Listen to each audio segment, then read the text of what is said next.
నమస్కారం. ఈరోజు print media electronic మీడియాకు ఈరోజు రైల్వే కోడూరు ఎమ్మెల్యే గారి మీద వచ్చిన దుష్ప్రచారంపై ఆ కన్న తల్లిని ద్వారా మీకు తెలియజేయడం జరుగుతోంది. ముఖ్యంగా ఇసుకపట్ల సృజన్ అనే ఒక ఆయన మన సింహాద్రిపురంలో ఉద్యోగం చేస్తూ పంచాయతీరాజ్ డిపార్ట్మెంట్లో చనిపోయినాడు. చనిపోతే మానవతా దృక్పథం కింద ఆయన కూతురైనటువంటి వీణ అనే ఆమెకు మొట్టమొదటి పోస్టింగ్ రైల్వే కోడూరులో ఇచ్చారు. 2021 మార్చి 13వ తేదీ రైల్వే కోడూరు పంచాయతీ ఆఫీసులో జాయిన్ అయింది. 2 ఏళ్లు ప్రొబేషనరీ పీరియడ్ అయినా ఈ రోజుకి 5 ఏళ్ళైనా ఇంతవరకు ఆ అమ్మాయికి సర్వీస్ రిజిస్టర్ కాల. చెక్ చేసుకోండి. ఎందుకంటే సర్వీస్ రిజిస్టర్ ఇవ్వాలంటే ఆ కాండక్ట్ వాళ్ళు ఏదో కావాలి. మీరు ఇకపోతే ఏమన్నారు, కానీ ఎలా జీతం తీసుకునేదో ఆ దేవుడికి తెలియాలి. ఎస్ఆర్ కూడా స్టడీ కాకుండా ఈ లేడీ మా ఎమ్మెల్యే దగ్గరికి పిఏగా ఉంటాను అని వెళ్ళింది. ఆ రోజే మేము ఇదే సినిమా కాదు, ఎవరు ఆడవాళ్ళు అర్ధరాత్రులు అపరాత్రులు వద్దు అని చెప్పి ముఖ్యంగా ఇన్ఛార్జి గారైతే మేమైతేనేమి జనసేన పార్టీ ఖండించాం. దాంతో కొంత సోషల్ మీడియా ఇన్ఫ్లుయెన్సర్ ఇన్స్టా ఈ మధ్య యువత మీరు గమనించాల్సింది ఏంటంటే ప్రతి ఒక్కరికి ఇన్స్టా ఫేస్బుక్ ఎక్కువ వాడతారు. అట్ ది సేమ్ టైం ఆ ఇన్స్టాలో మా ఎమ్మెల్యే గారికి మెసేజ్లు పెడుతూ యంగెస్ట్ ఎమ్మెల్యే కంగ్రాచులేషన్స్ సార్, మీరు అదే సామాజిక వర్గం ఒకటే. సామాజిక వర్గంలో మామూలుగా ఇప్పుడు కొన్ని ఉంటాయి, అంటే పోకనాటి అట్లంట, మేము ఇది మీరేంటి అంటే ఎవరైనా స్పందిస్తారు సాటి సామాజిక వర్గం ఎవరో అంటే మనం అని. ఈమె ఎమ్మెల్యే గారికి కానీ వాళ్ళ మదర్ వాళ్ళ దగ్గరకు పోయి నేను మిమ్మల్ని మ్యారేజ్ చేసుకోవాలి, నేను శ్రీధర్ని చేసుకోవాలి అని చెప్పి పెళ్లి కానట్లు వాళ్ళ తల్లిదండ్రుల దగ్గర మీకు బంధువులు అవుతామని చెప్పి పోతే వాళ్ళు తీవ్రంగా ఖండించి పంపించారు. ఆ రోజు నుంచి శ్రీధర్తో చాటింగ్ చేస్తూనే వీళ్లతో విపరీతంగా ఫోన్లు చేస్తూ ఒక నిమిషం టార్చర్ పెట్టింది. ఎటువంటి టార్చర్ అంటే అటువంటి టార్చర్. ఆమె నేను హిస్టరీ చెప్పను కానీ ఆమె ఈ విషయం తెలిసినాక మా బాధ్యతగా తీసుకొని నేను ఒకసారి ఆమెకు ఫోన్ చేశాను. అమ్మాయి ఏంటిది ఇలా వస్తున్నాయి, ఇది ఒక ఎంప్లాయీగా చూసుకోండి అంటే ఆ అమ్మాయి దగ్గర నుంచి వచ్చిన ఆన్సర్ ఏం తెలుసా, అన్నా మీరు కూడా ఇంత ఎడ్యుకేటెడ్ గా ఉండి ఇట్లా మాట్లాడతారా, I have good husband with golden child అని చెప్పింది. నాకు ఒక మంచి భర్త ఉన్నారు. ఎవరంటే అమ్మమ్మ సారీ అమ్మ బయట మాట్లాడుకుంటున్నారు కాబట్టి చెప్పాను, అలా కాదు అని చెప్పి ఒక ఆడబిడ్డగా చెప్పాను. తర్వాత ఇప్పుడు నేను మాట్లాడే అమ్మాయితో దాని తర్వాత ఈ స్టోరీ అంతా జరిగిన తర్వాత మీకేం కావాలని అడిగితే నాకు మ్యారేజ్ కావాలి, నేను సారీ టు సే ఆ పాప నాతో చెప్పింది. నేను టెక్నికల్ గా కూడా మాట్లాడుతున్నాను. నన్ను ఈ సాక్షి ఛానల్ నేను అడుగుతున్నా వైసీపీ వాళ్ళను, ఆ పాప చెప్పిన ఆడియోలు ఉన్నాయి, వీడియోలు ఉన్నాయి. మీకు దమ్ము ఉంటే ఎవరో నేను చర్చికి రమ్మని మీ ఛానల్కి పిలిచినా వస్తాను, ఏ ఛానల్కి పిలిచినా వస్తాను. సైంటిఫిక్ గా కూడా ఒక గైనకాలజిస్ట్ ని పిలిచి నిరూపించండి.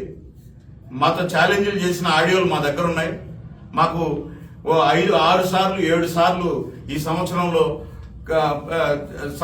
నేను అదే సారీ చెప్తున్నా, ఒక ఆడబిడ్డగా జరిగింది అంటే అది హౌ ఇట్ ఈస్ పాసిబుల్ అని చెప్పి ఇవంతా ఫేక్ డీప్ వీడియో. నేనేం చేస్తానో చూడు, ఒక 100 సార్లు వార్నింగ్ ఇచ్చిన వీడియోలు ఉన్నాయి. ఆయనకు కాకుండా ఆయన స్పందించకపోతే మా అందరికీ నేను ఈ రోజే సాక్షికి పోతా, రేపు అక్కడికి పోతా అని చెప్పి ముందే చెప్పి పోయింది. ఈమె పెట్టిన కేసు రిజిస్టర్ అయింది దాదాపు 5-6 సెక్షన్ల కింద నాన్ బెయిలబుల్ కేసుగా. అలాగే ఒక విలేకరి పెట్టిన ఎఫ్ఐఆర్, ఈ 2 ఎఫ్ఐఆర్లు అయితే ఉద్యోగం ఉండదు. ఒక జర్నలిస్టు శంకర్రాజు అనే వ్యక్తి ఆయన మీద దాడి చేసింది. మీరు ఆయన మీద దాడి చేసినప్పుడు ఆయన మీద వాడిన భాష మీరు చూడండి. ఆయన మీద దాడి చేసినప్పుడు ఆయన వాడిన భాష ఇంటికి పిలిపించి ఒక రౌడీలాగా ఏ స్త్రీ మాట్లాడలేనట్టు బూతులు తిడుతూ ఆయన మీద అటాక్ చేసి కొట్టింది. ఇప్పుడు మళ్ళీ ఏం చేసింది, ఆమె మాట్లాడినటువంటి ఆడియో ఉంది నా దగ్గర. మేము ఏమనుకుంటున్నారు, మీరు డబ్బులు ఇస్తారా లేకుంటే నా దగ్గర కొన్ని ప్రూఫ్స్ ఉన్నాయి, మిమ్మల్ని నేను వదలను అని చెప్తూ అని. సరే ఏం మాట్లాడిందంటే కొన్ని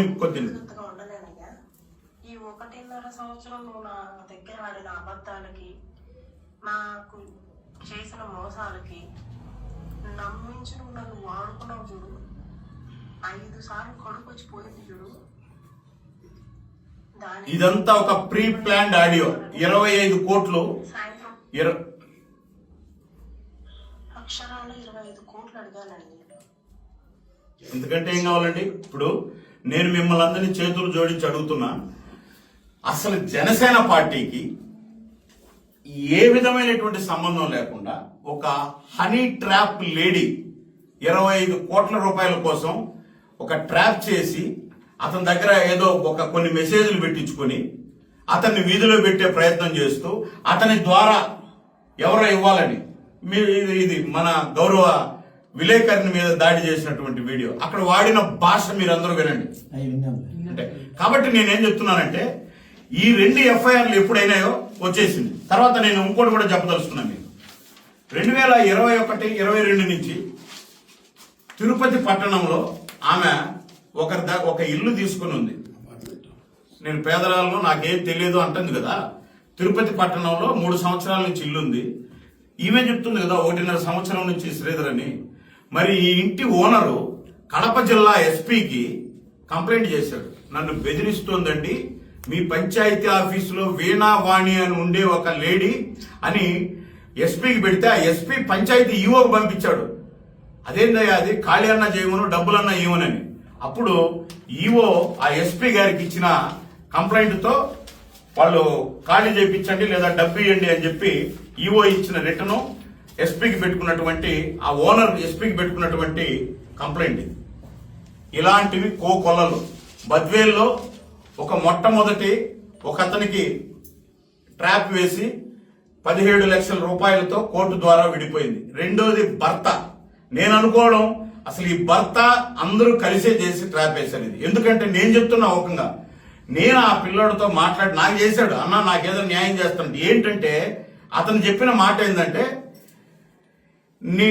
నా దగ్గర చాలా హార్డ్ డిస్కులు ఉన్నాయన్నా, మా ఇద్దరి దగ్గర ఏదో ఒకటి చేయకూడదు అన్నాడు. ఒకరోజు ఫస్ట్ టైం చేసినప్పుడు నా కొడుకుని నాకు ఇప్పి అన్నాడు.